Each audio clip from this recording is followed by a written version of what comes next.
Estos son algunos de los rostros de los pandilleros más sanguinarios de El Salvador, los que durante 30 años fueron responsables de la muerte de miles de salvadoreños de todas las edades. A veces uno no siente remordimiento de nada. Por ahí andan rumores que quieren empezarse a vengar de la gente honrada, al azar. Hagan eso y no va a haber un tiempo de comida en la cárcel. Te juro por Dios que no comen un arroz. Los pandilleros de las maras en El Salvador huyen por los montes como ratas y se han inventado toda clase de escondites o caletas para evadir a las autoridades. Les vamos a demostrar quién manda y el Estado se respeta. Por décadas, las maras han infundido terror en El Salvador, dominando las calles y silenciando a la población con amenazas y violencia. La justicia era un eco lejano, pero la llegada de Nayib Bukele cambió las reglas. Su guerra contra las maras desató una cacería sin tregua, capturando a más de 61,000 pandilleros y arrinconando a sus líderes más peligrosos. Desesperados por evitar la brutal megacárcel, se ocultaron en los sitios más insólitos. En esta nueva entrega de Mundo de Armas descubriremos en dónde se esconden estos criminales y cómo los acorrala la justicia. Ahora la cacería ha comenzado y esta vez no hay escapatoria. Ese sufrimiento que le hagan a la población lo van a sufrir ellos aquí. Durante décadas, la violencia se apoderó de las calles de El Salvador. La muerte acechaba en cada esquina y los ciudadanos vivían con el temor constante de cruzarse con la mirada de un pandillero. No eran simples delincuentes, eran parte de una maquinaria criminal despiadada, un imperio del terror construido a base de sangre y extorsión. Eran las maras. Originadas en los barrios marginales de Los Ángeles en la década de 1980, la Mara Salvatrucha y el Barrio 18 surgieron como grupos de autodefensa de inmigrantes centroamericanos. Pero pronto la pobreza, la marginación y la violencia convirtieron estas pandillas en monstruos incontrolables.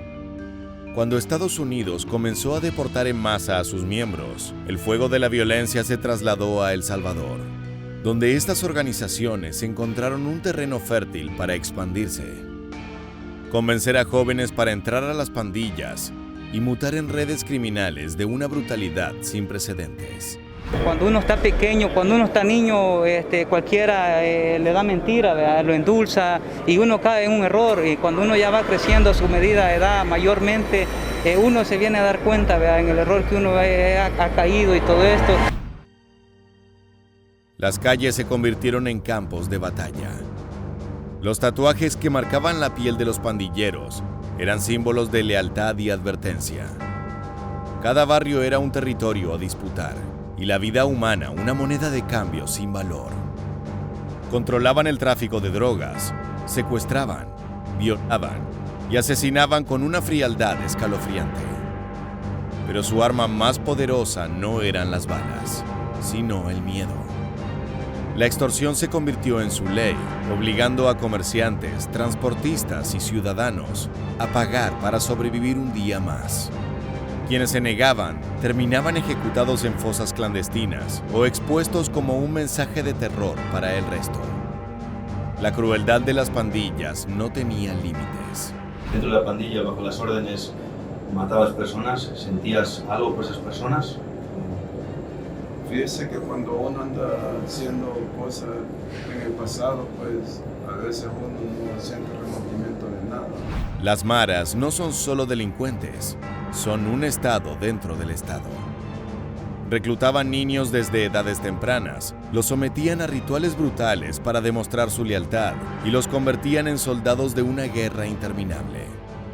Se comunicaban con códigos, señales de manos y un lenguaje secreto que les permitía moverse en las sombras, siempre un paso adelante de las autoridades. Durante años, los gobiernos intentaron frenar la ola de violencia con programas de reinserción o treguas que, lejos de pacificar el país, solo fortalecieron a las pandillas. El Salvador estaba al borde del colapso. La gente ya no confiaba en la justicia ni en la policía. Parecía que nada podría detenerlas. hasta que llegó un hombre con ideas radicales, dispuesto a cambiar las reglas del juego. 65.000 detenidos en una inédita guerra contra las pandillas en El Salvador, liderada por el presidente Nayib Bukele. Y lastimosamente tiene que parar. Es la única forma que vamos a lograr la paz. Que se cumpla la ley, que se haga justicia, que se cumpla la ley, que se haga justicia. El punto de quiebre llegó en marzo de 2022. Un fin de semana sangriento dejó más de 80 cadáveres en las calles, víctimas de ejecuciones masivas de las maras.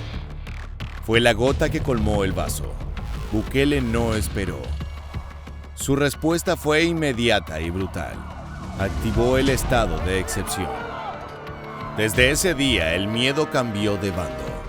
Con estas iniciativas, tanto del régimen de excepción y las iniciativas procesales penales contra estos grupos criminales llamados maras o pandillas, han sido efectivos. Y los resultados son irrefutables. Nayib Bukele no prometió diálogos ni treguas, prometió exterminio. Con mano de hierro, declaró una guerra sin cuartel contra las pandillas, instaurando un régimen de excepción que le permitió encarcelar a más de 65.000 pandilleros en cuestión de meses. Las calles se llenaron de soldados, los operativos eran implacables, cada tatuaje de la MS-13 o el Barrio 18 se convirtió en una sentencia de prisión. Las garantías constitucionales fueron suspendidas. Ya no había necesidad de órdenes judiciales para realizar arrestos. Se restringió la libertad de reunión y se autorizó la intervención de comunicaciones. Miles de soldados y policías tomaron las calles en un despliegue sin precedentes. La estrategia era clara: encerrar a todos los pandilleros sin importar el método. En cuestión de horas, las redadas comenzaron. Las casas fueron allanadas, los barrios sitiados y los tatuajes de la MS-13 y el Barrio 18 se convirtieron en condenas automáticas. La maquinaria del Estado se había convertido en un depredador implacable. Por ahí andan rumores que quieren empezarse a vengar de la gente honrada, al azar. Hagan eso y no va a haber un tiempo de comida en las cárceles. Uno. A ver cuánto tiempo duran sus homeboys allá adentro. Les juro por Dios que no comen un arroz. Y vamos a ver cuánto tiempo duran. Las calles de San Salvador y de los municipios más afectados se vieron inundadas por retenes y operativos. El mensaje era claro: ningún pandillero escaparía. Pero fue en San Marcos donde el verdadero terror se desató sobre los criminales. Más de 2.500 efectivos de seguridad, entre soldados y policías, cercaron la ciudad en una operación relámpago. Nadie entraba, nadie salía. Los helicópteros rugían en el cielo mientras las tropas avanzaban casa por casa, revisando cada rincón, cada escondite. Uno a uno, los pandilleros fueron arrastrados fuera de sus refugios, esposados y llevados a camiones blindados con destino final: la megacárcel de Bukele. Reo que entre a este set no va a volver a salir. Y eso es garantizado para la población salvadoreña tal cual como sea. Sí, no va a salir a las audiencias. No va a salir a audiencia. Amenazar a los jueces. Correcto. A poder organizarse. Claro, a ocupar la salida para organizarse con la estructura, a llevar huilas. Así es, señor presidente. La megacárcel de Bukele, también conocida como el centro de confinamiento del terrorismo, es el lugar al que ninguna persona quiere ir por su trato casi inhumano. Sus condiciones son deplorables. Los presos no tienen espacio, duermen sin colchones y con mucha luz, no tienen privacidad, no tienen atención médica y viven con una pésima alimentación. La megacárcel es sinónimo de infierno para cualquiera. Es por esto que las maras sintieron el peso del terror que durante décadas ellos impusieron sobre la población. Los líderes pandilleros, acostumbrados a ser intocables, ahora se escondían como ratas en túneles improvisados, en las alcantarillas, en casas abandonadas. Algunos intentaron huir del país, otros cambiaron de identidad. Pero el destino era inevitable. La cacería no se detenía y fue gracias al voto popular que estas medidas se pudieron realizar. En toda la historia del mundo, desde que existe la democracia, nunca un proyecto había ganado con la cantidad de votos que hemos ganado este día. El Salvador había cambiado. Las maras, que alguna vez reinaron con impunidad, ahora se debatían entre la prisión o la muerte, y Bukele, con su estrategia despiadada, no mostraba intención de detenerse. La pregunta ya no era si las maras sobrevivirían, sino cuánto tiempo les quedaba antes de ser erradicadas por completo. No hay escondite seguro para los que alguna vez sembraron miedo en El Salvador. Ahora los líderes más peligrosos se esconden en los lugares más insólitos. Desde que el gobierno de Nayib Bukele implementó el régimen de excepción, las pandillas han recurrido a escondites cada vez más insólitos para evitar la captura. Ya no basta con cambiar de barrio o esconderse en la casa de un familiar. Los delincuentes han llevado su creatividad al extremo, buscando refugios que van desde lo ridículo hasta lo digno de una película de acción. Pero la policía salvadoreña, con toda la determinación del mundo, ha logrado sacarlos uno por uno de sus madrigueras. Sus escondites fueron de los más insólitos, como este, que le hizo honor a su apodo El Ratón. Este delincuente, identificado como Eric David Moreno Urías, alias Ratón, pretendía escapar de la justicia durante la guerra contra las pandillas en el régimen de excepción. En su desesperación había construido un escondite de ladrillos, donde tenía hasta una sábana para poder dormir, pero su truco no funcionó. La imagen de su cara asomando entre los ladrillos dio la vuelta en redes sociales, convirtiéndolo en una de las capturas más absurdas de la guerra contra las pandillas. En otro caso, la policía llegó a allanar una casa, encontrando la vivienda vacía, pero un viejo barril de madera en una esquina llamó la atención. Este escondite fue tan absurdo que hasta los noticieros de El Salvador se burlaron del criminal. Este permaneció durante varios días escondido dentro de un barril, al estilo El Chavo del Ocho. En este otro caso, el escondite fue digno de una película de comedia. Aquí uno de ellos fue encontrado escondido dentro de un ataúd. Él se hacía pasar por muerto, mientras dos de sus cómplices trasladaban el féretro en un vehículo con rumbo a Guatemala. Pero las autoridades no se creyeron el cuento y decidieron revisar el cadáver, el que de milagro recobró vida. Los tres pandilleros fueron detenidos, mientras el hecho ha sorprendido a todos. Aunque yo le hubiera seguido el jueguito y le hubiera echado tierra para asustarlo que va muerto. En otro caso, en un barrio periférico, un pandillero había decidido que su mejor opción era convertirse en un topo humano. Con manos temblorosas y el miedo apretándole el pecho, pasó noches enteras cavando un pozo en el patio de su casa. Cada palada de tierra era una esperanza de escapar. Finalmente, cuando lo terminó, se deslizó dentro, cubriéndose con una tabla y una fina capa de tierra. Todo parecía perfecto. Afuera, las sirenas ululaban en la distancia. Los operativos policiales se multiplicaban y el barrio entero era un campo de caza para las autoridades. En su escondite, el pandillero aguantó la respiración cada vez que escuchaba pasos acercándose. Sin embargo, no aguantó. ¿Tienes arma? No, no tengo arma. ¿Ah? No tengo arma. ¿Seguro? Seguro. ¿Quién sos vos? ¿Quién sos vos? Dame tu nombre. ¿Tu nombre? Soy Marlon. ¿Marlon qué? Eliezer. ¿Eliezer qué pues? Córdoba Ávila. ¿Cuántos años? 22. Cuando la policía llegó, guiada por un informante, lo encontraron empapado, temblando y con el terror dibujado en su rostro.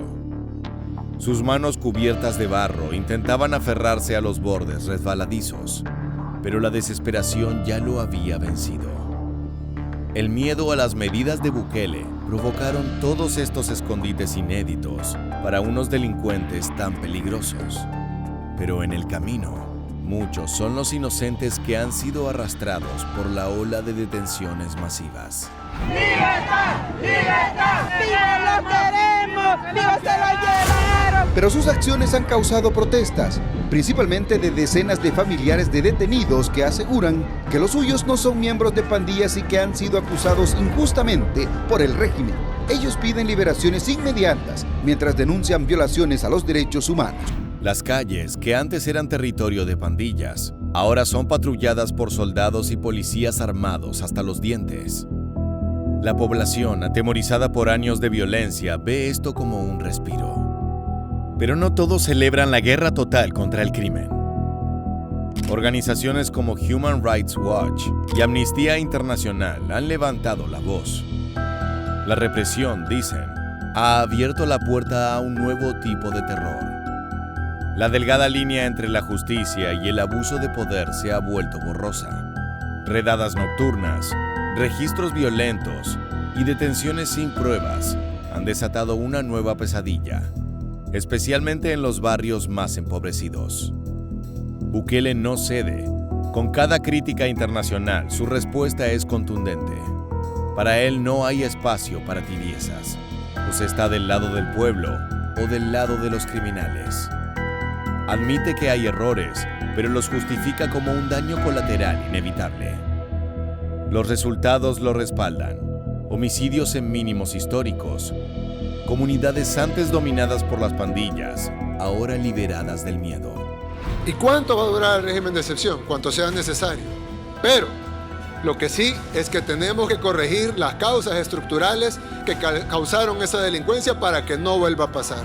Pero la pregunta sigue en el aire. ¿Hasta dónde está dispuesto a llegar el gobierno en esta cruzada? ¿Cuántos inocentes más deberán caer para garantizar la seguridad? El Salvador se encuentra en una encrucijada. Algunos ven a Bukele como el líder que finalmente derrotó a las maras. Otros lo ven como el hombre que ha transformado al país en una prisión sin derechos. Mientras tanto, en las calles, en las cárceles y en los hogares destrozados por detenciones injustas, la lucha entre seguridad y abuso de poder sigue escribiéndose en cada redada, en cada desaparición, en cada grito ahogado tras los barrotes de una celda abarrotada. El miedo ha cambiado de bando, pero ¿a qué precio? Yo lo que quiero que saber de mi hijo, que me ayuden, que los ayuden para saber de nuestra familia. 2 tiempos de comida les están dando. ¿Es esta la única forma de terminar con el miedo que aterroriza a las familias? La respuesta está en las calles, en los hogares destrozados por la violencia, en la mirada de aquellos que aún viven bajo la amenaza constante de las maras. Y no me importa lo que digan los organismos internacionales, que vengan a proteger a nuestra gente, que vengan a llevarse a sus pandilleros, si tanto los quieren, se los entregamos todos. Queda mucho trabajo por hacer.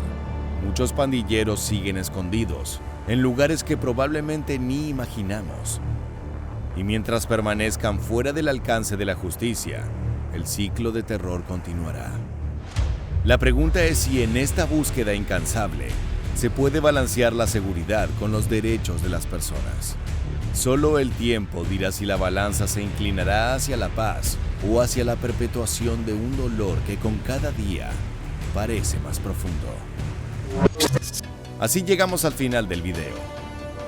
Si quieres conocer más sobre medidas para detener criminales, te invitamos a que te suscribas al canal y actives las notificaciones. Hasta la próxima.